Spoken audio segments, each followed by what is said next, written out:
नमस्कार, मी परमदास जाधव. इराणच्या पर्वतरांगांमध्ये गेल्या 88 तासापासून सुरू असलेल्या मृत्यूचा खेळ अखेर संपला आहे. तर 7,000 फूट उंचीवरून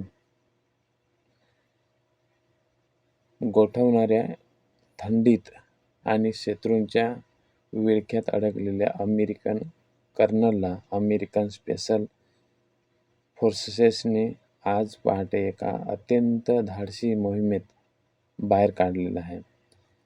तर ही सुटका साधीसुधी नव्हती, तर इराणच्या छाताडावर पाय देऊन केलेली एक मोठी लष्करी कारवाई आहे. तर नक्की काय घडलंय ते आपण थोडक्यात या खाली पाहू. तर 3 एप्रिल रोजी इराणने अमेरिकेचं F-15E हे लढाऊ विमान पाडलं होतं.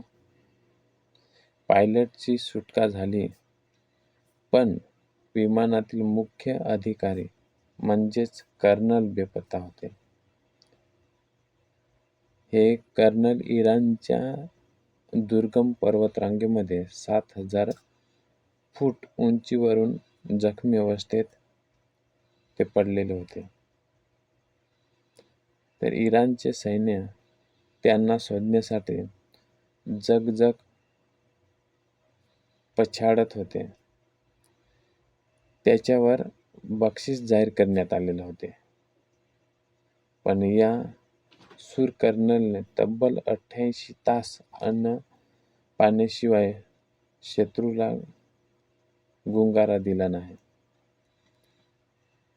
तर आज 5 एप्रिलच्या पहाटे जेव्हा संपूर्ण जग झोपलेलं होतं, तेव्हा अमेरिकेची पेवहॉक हेलिकॉप्टर्स आणि डझनावर लढाऊ विमानांनी इराणच्या सीमेत प्रवेश केला आणि 7,000 फूट उंचीवरून हेलिकॉप्टरमधून कमांडो खाली उतरले. तिथे इराणच्या सैन्याशी त्यांचा जोरदार सामना केला आणि गोळीबाराच्या कडाक्यामध्ये जखमी कर्नलला सुरक्षितपणे हेलिकॉप्टरमध्ये खेचण्यात आलं. अवघ्या काही मिनिटात अमेरिकन सैन्याने ही अशक्य वाटणारी मोहीम फक्त काही मिनिटातही पूर्ण केली आणि इराणच्या सैन्याला हे पाहत राहावं लागलं. याशिवाय सुटकेनंतर अमेरिकेचे राष्ट्राध्यक्ष डोनाल्ड ट्रम्प यांचा आत्मविश्वास दुग्ना झाला आणि त्यांनी आजच इराणला सर्वात मोठा इशारा दिला आहे. ट्रम्प म्हणाले की जर आम्ही आमच्या एका कर्नलला तुमच्या घरातून बाहेर काढू शकतो, तर आम्ही तुमच्या वीज प्रकल्पांना आणि पुलांनाही उद्ध्वस्त करू शकतो. तर ट्रम्प यांनी दिलेल्या 48 तासांच्या अल्टिमेटमचा आता अधिक गंभीर झाला असून मंगळवारी 7 एप्रिल हा मोठा धक्का होण्याची शक्यता आहे.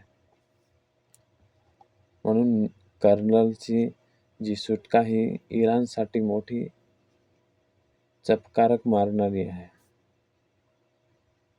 आता जगाचं लक्ष लागलंय की ते मंगळवारकडे अमेरिका खरोखरच इराणवर बॉम्ब फेकतंय का हे पाहण्याचे एक दिवस येणार आहे, की इराण आपला हट्टहास सोडून समृद्धी मार्ग खुला करणार.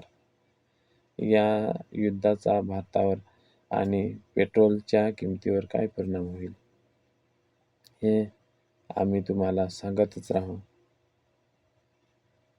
या थरारक मोहिमेबद्दल तुम्हाला काय वाटते? अशाच ताज्या बातम्या मी तुमच्यासाठी घेऊन येत राहीन. चॅनलला सबस्क्राईब करा.